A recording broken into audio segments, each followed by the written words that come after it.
세계적으로 성공학의 거장으로 불리는 브라이언 트레이시라는 사람이 쓴 책이 있습니다.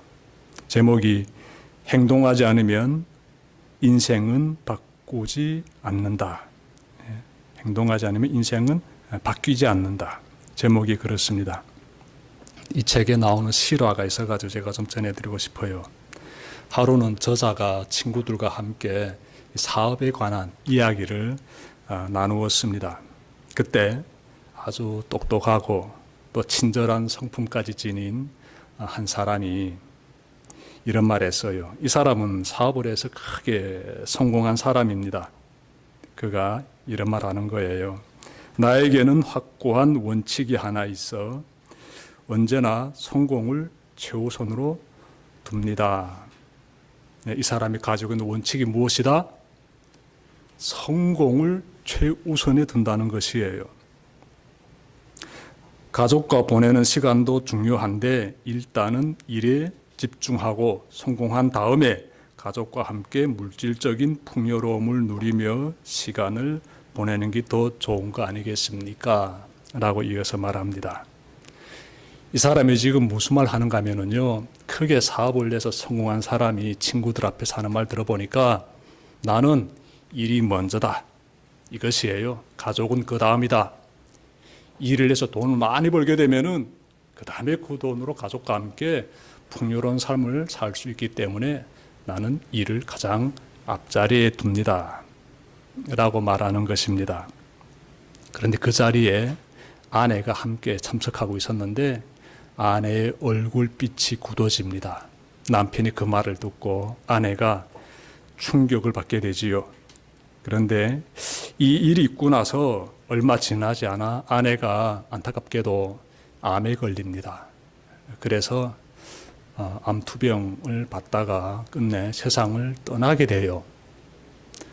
이 사람에게는 아들과 딸이 있었는데 이 아들은 알코올 중독에 빠져버렸으며 딸은 아이를 가지게 되었는데 이후로 집을 떠나버렸습니다. 멀리 다른 데로 떠나버렸어요. 그 뒤에 이 사람이 재혼에 성공하게 되는데 얼마 안 지나 이 사업이 파산되고 말았습니다. 어떤 생각이 듭니까? 한 사람의 인생을 이렇게 간단히 책에서 요약하고 있는데 안타깝지요.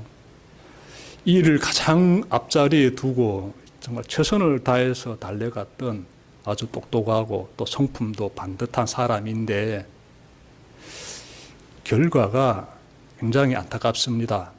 아내는 병으로 세상을 먼저 떠났고 하나밖에 없는 아들은 알코올 중독에 빠져버렸고 딸은 갑자기 아이를 가지고 나서 집을 떠나버렸어요. 그리고 사업은 다 파산되고 어떤 생각이 듭니까? 일에 집중하면서 그토록 살아왔는데 그 사람이 두 손에 꽉 거머쥔 그러한 이익이 뭐 보입니까? 열심히 달려왔으면 그 풍성한 이익을 다 거머쥐어야 되지 않습니까? 그런데 그러한 이익이 보이지 않습니다. 여러분, 그래서 전도서 3장 9절 말씀이 떠오르는데요. 일하는 자가 그의 수고로 말미암아 무슨 이익이 있으랴 이렇게 말합니다. 아니 열심히 일하게 되면 그 수고로 말미암아 풍성한 이익을 거둔다라고 말씀하시면 참 좋겠는데 아니 그 수고로 말미암아 무슨 이익이 있으랴라고 부정적으로 지금 말씀하고 있어요. 여러분, 일을 인생의 최우선에 두는 사람들이 좀 많은 것 같습니다. 현 시대인들 중에서 많은 사람들이 먼저 돈을 많이 벌어야 돼. 일이 먼저야. 정말 열심히 전심전력을 다해가지고 먼저 돈을 벌어야 돼. 그 다음에 그 돈을 가지고 가정을 돌봐야 돼. 이렇게 계획을 세우고 사는 사람들이 꽤 되는 것 같습니다. 책에서만 등장하는 이 사업가만 그런 것이 아니라 지금도 많은 사람들이 이와 유사한 삶을 사는 것 같습니다. 여러분, 일을 최우선에 두게 되면은 결과가 내가 원하던 풍성한 결과로 다가오는 것이 아니라 안타까운 그러한 결과로서 쓰거운, 삼키기 힘든 아픈 그러한 결과로서 이렇게 다가올 수 있다. 이런 사실을 우리가 좀 항상 기억했으면 좋겠습니다. 영국의 철학자이자 수학자이고 그리고 노벨 문학상 수상자인 버트런드 러셀이라는 사람이 있는데요. 이 사람이 이런 말을 했습니다. 근로가 미덕이라는 믿음이 현대 사회에 막대한 해를 끼치고 있다. 일이 아주 아름다운 미덕이다 라는 생각이 그 결코 좋은 생각이 아니야 라고 이 철학자가 말하는 겁니다. 이 사람은 뭐 철학자인 동시에 과학자이고 뭐 노벨 문학상 수상자인데 그러니 열심히 산 사람이지요. 누구보다 부지런히 성실하게 자신의 재능을 꽃피운 사람입니다. 근데 그가 이런 말 하는 거예요. 근로가 미덕이라고 생각하는 그러한 믿음이 현대 사회에 막대한 해를 끼치고 있다. 이런 말 하고 있습니다. 무슨 말 하고 싶어 하는가 하면요. 적당히 일하고 좀 쉬면서 살아야 그것이 인생에 유익이 되고 사회에도 유익이 된다라는 것이에요. 산업화 시대가 도래하여서 기계들이 나타나게 되고 사람들이 기계를 만들게 되지요. 기계를 통해서 많은 그러한 제품을 생산하고 있는데 아니 그러면 사람이 하루 8시간 일하지 말고 기기가 등장했으니 4시간만 일하면 좋지 않겠느냐. 4시간만 일하면. 그런 주장을 하고 있는 것입니다. 절반만 일하고 그리고 절반의 시간은 뭐 교육을 받는다든지 아니면 문화를 좀 개발한다든지 문화예술 아니면 자기 개발의 그러한 시간들 가진다든지 취미생활을 가진다든지 그렇게 여가의 삶을 사는 것이 더 인생에 유익이 된다라고 말하고 있습니다. 일리가 있는 말이지요. 일과 돈, 일과 성공만을 생각하며 질주하는 사람들을 우리가 좀 떠올린다라게 되면은 이러한 그 나름의 선각자들이 하는 말들이 참 의미 깊게 다가오지요. 누구나 다 제한된 인생 살고 있는데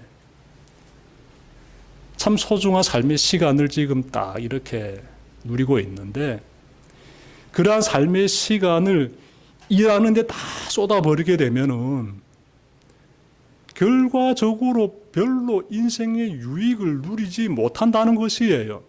유익이 너무나 중요하거든요. 유익이. 그러지 말고 적당히 일하고 그 나머지 시간은 자기 개발도 하고 취미생활도 누리고 교육도 받고 문화도 예술도 꽃 피우면서 그렇게 정말 인간답게 사는 것이 그게 참 좋은 삶이다 라는 이러한 철학자들의 말이 좀 이렇게 다가오지요. 여러분 제가 보니까 일이 너무나 이 사람의 인생에 너무나 많은 자리를 차지하고 있을 경우에 즉 일에 빠져 사는 사람들 보니까 그 사람들은 돈에 굉장한 집착을 가지고 있지요. 그런데 그런 사람들이 예배 생활을 멀리 하더라고요.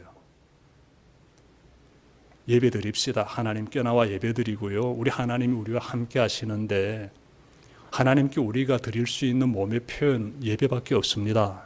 교회로 나와서 예배 드립시다. 이렇게 말하면요. 일 때문에 바쁩니다라고 말하지요.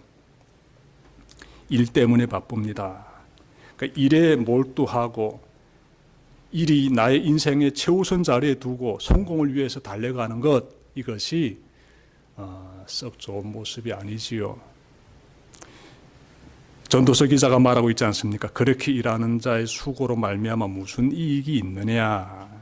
그래서 성경의 말씀은 무엇인가 하면 하나님을 경외하는 것이 먼저지 그 다음에 이어진 일들은 차후의 일들이다라는 것이 되겠습니다.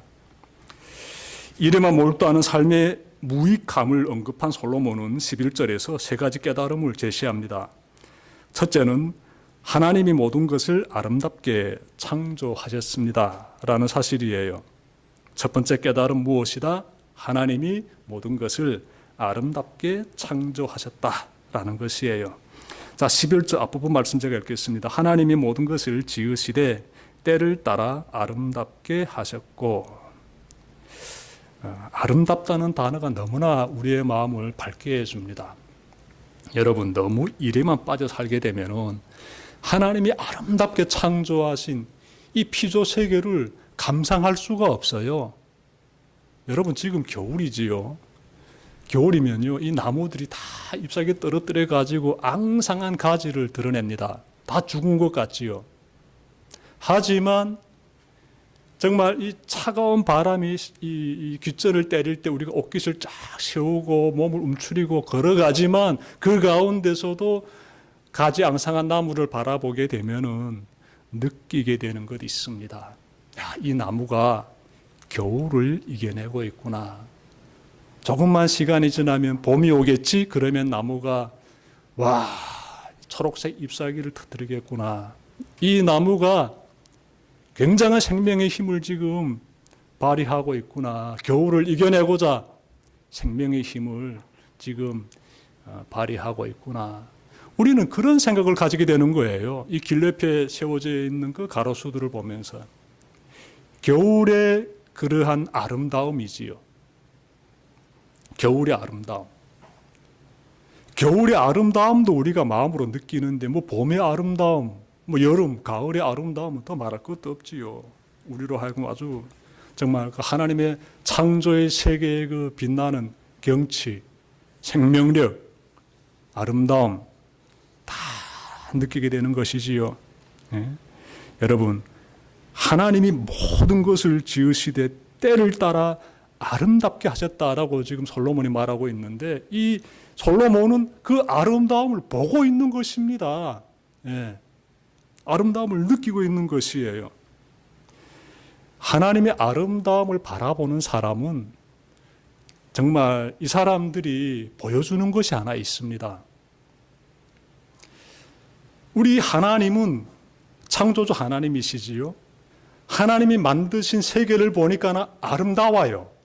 그러면 아름다운 그러한 하나님의 창조의 세계를 보게 되면 그 모든 것을 창조하신 하나님은 아름다운 분이시구나라는 걸 우리가 깨닫게 되지요.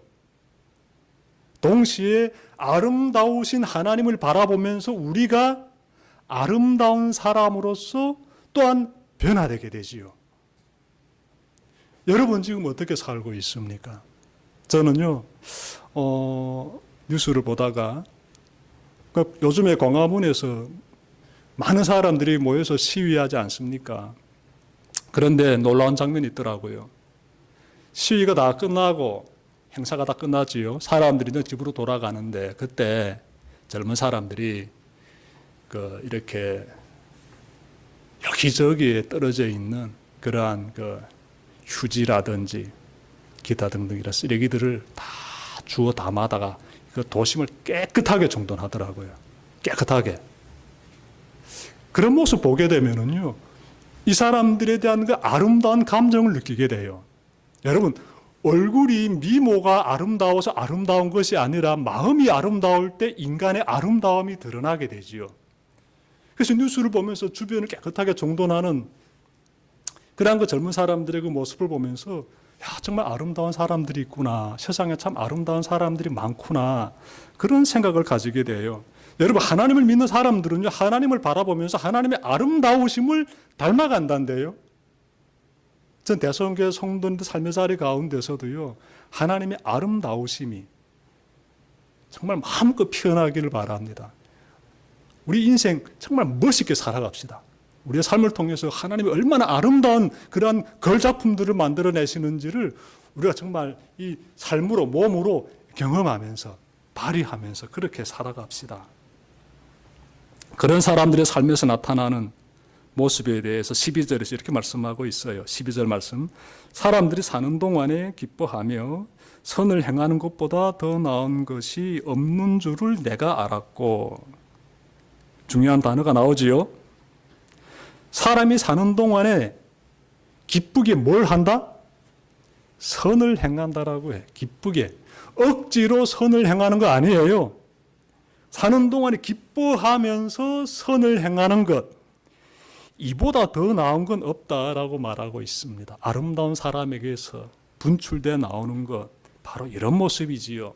선한 것, 하나님 보시기에 좋은 모습, 아름다운 모습, 사람 살리는 모습, 그런 모습이 우리의 삶에서 잘 피어나기를 바랍니다. 우리가 이것을 위하여서 노력해야지요.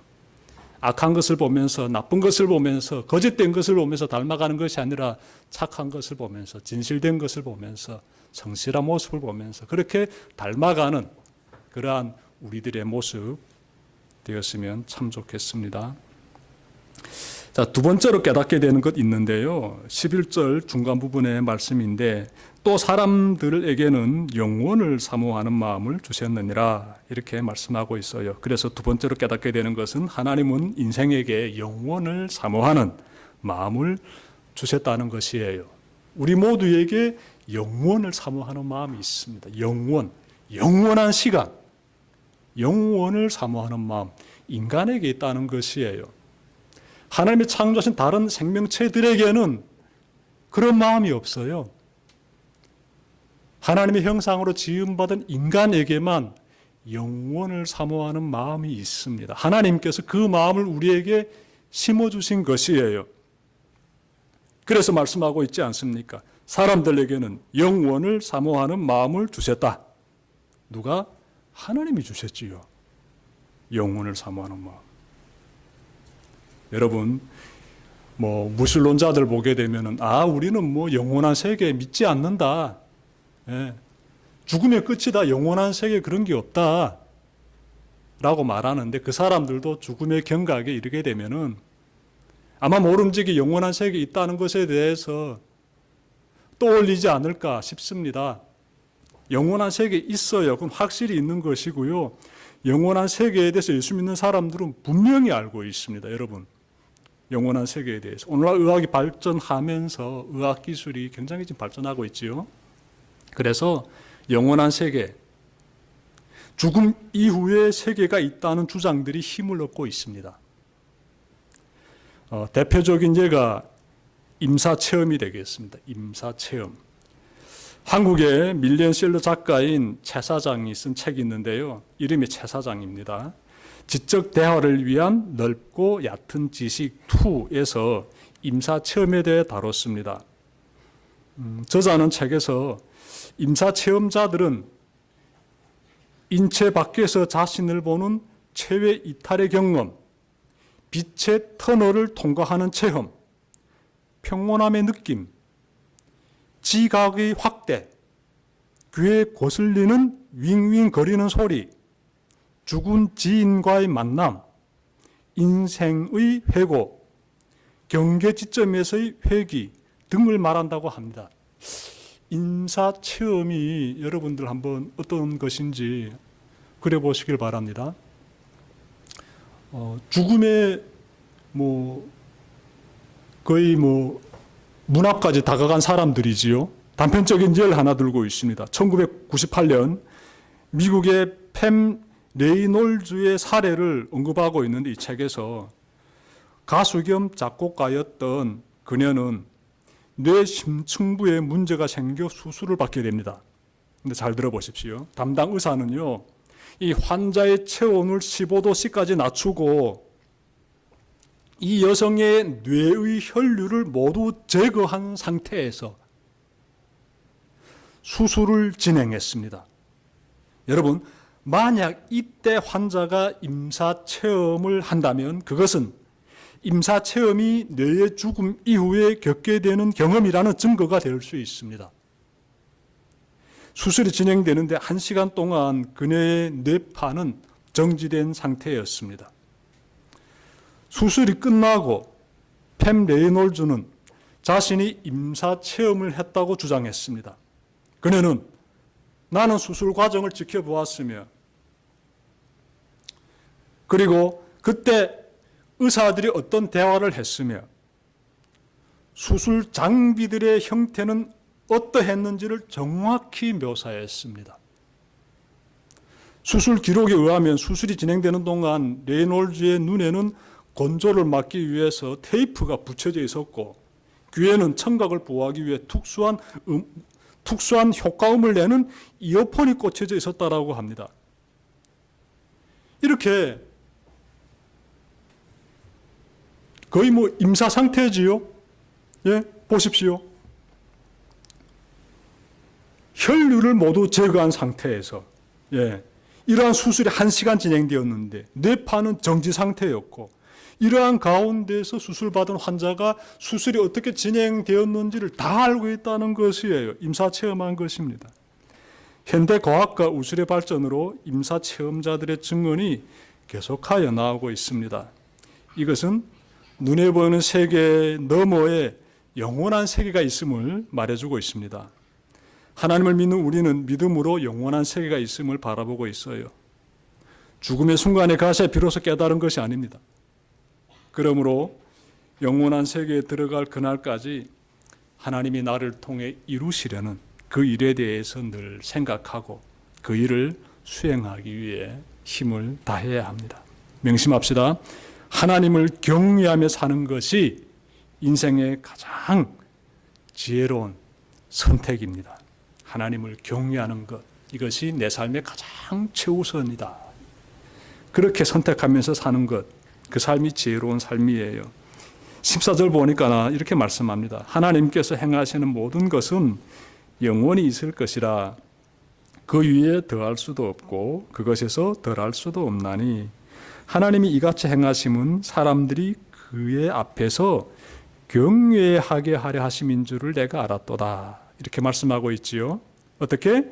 사람들이 하나님 앞에서 경외하게 하려 하심인 줄 내가 깨달았도다 라는 것이지요. 자, 세 번째로 깨닫게 되는 것이 있습니다. 하나님이 하시는 일의 시종을 인간이 알 수 없다는 것이에요. 11절 하반절 말씀 제가 읽겠습니다. 그러나 하나님이 하시는 일의 시종을 사람으로 측량할 수 없게 하셨도다. 여러분, 하나님께서 하시는 일 우리가 알 수 없지요. 시작과 끝 하나님의 주관하에 있습니다. 창조주 하나님과 피조물 인간 사이의 한계를 우리가 말하자면 끝이 없습니다. 끝이 없어요. 그 중에서 한 가지만 찾는다면은 일의 시종은 인간이 알 수 없습니다. 그건 하나님의 영역입니다. 너무나 당연한 말이지요.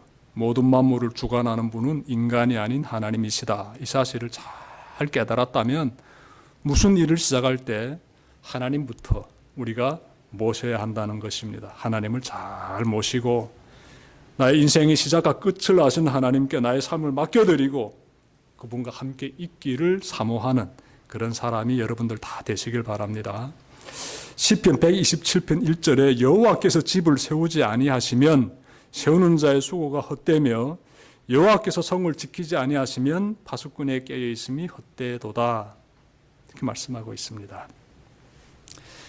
무슨 말씀이지요? 인간이 아무리 뛰어난 능력을 가지고 최선을 다한다 할지라도요, 하나님께서 간섭하지 않으시면 다 헛된 짓이야 라는 것입니다. 하나님이 집을 세우지 아니하시면, 하나님의 성을 지키지 아니하시면 그러면 모든 건 다 헛된 것이다 라는 말씀이에요. 인간이 아무리 뛰어난 예지를 지냈다 할지라도 장차 일어날 일에 대해서는 우리는 전혀 알 수 없습니다. 우리는 내일 일을 몰라요. 하나님께서 그 모든 부분을 아시지요. 하나님은요, 성경을 보니까 특정 사람을 선택하시고 그들에게 장차 일어날 일에 대해서 말씀해 주십니다. 그래서 그러한 특정한 사람들은 앞으로 일어날 일에 대해서 정확히 얘기해요. 그때에는 자신의 능력으로 말하는 것이 아니라 하나님께서 그 사람에게 말씀해 주셨기 때문에 그렇게 말하는 것이에요. 성경의 인물 두 사람만 찾아본다라게 되면은 베드로라는 사람이 있는데 이 사람은 사도지요. 예수님의 수제자지고. 이러한 베드로가 하나님 앞에서 거짓말한 부부를 꾸짖는 그러한 사건이 사도행전 5장에서 나오는데 아나니아와 삽비라라는 이 부부입니다. 그들이 하나님 앞에서 거짓말하자 너희들이 곧 죽게 될 것이다 라고 베드로가 말하고요. 베드로의 말대로 베드로의 말이 끝나자마자 이 두 사람은 그 자리에서 죽게 됩니다. 또 한 사람 찾아본다면 사도 바울이 되는데, 이 사도 바울은 사람들 앞에서 내가 이제 예루살렘에 올라가게 되면 유대인들에게 붙잡혀 고통당하게 될 것이다 라고 예언합니다.